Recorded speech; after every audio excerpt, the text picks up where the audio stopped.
Bonjour, je suis Hakim Na'lam et je vous propose ma chronique du dimanche 31 mars 2024. Elle s'intitule Du massacre et de la sauvagerie comme ADN. Biden l'a dit, je le cite, j'ai peur qu'une offensive israélienne sur Rafah ne provoque un vrai drame humain.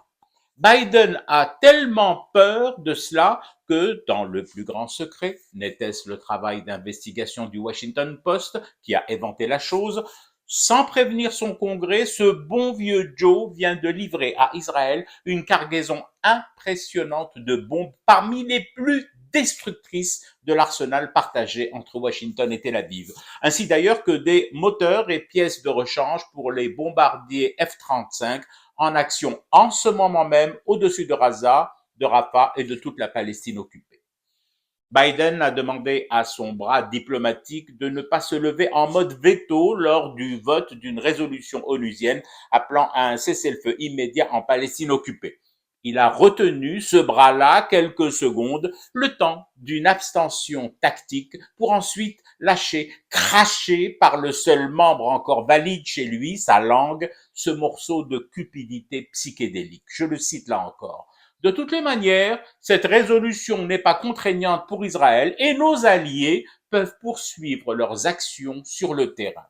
Dans sa bouche pâteuse, continuer leurs actions sur le terrain, ça se traduit fidèlement par massacrer du Palestinage. Alors, faut-il s'étonner de ce double langage, de ce triple, ce quadruple, voire ce gigantesque centre data du langage démultiplié dans la duplicité? Bien sûr que non. Allons.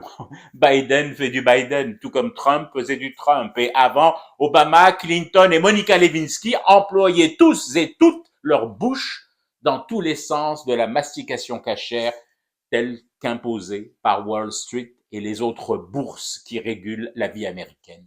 Biden fait du ricain, c'est tout, point barre. C'est-à-dire tout, sauf l'intérêt des minorités des pays émergents ou tout bonnement des populations en détresse.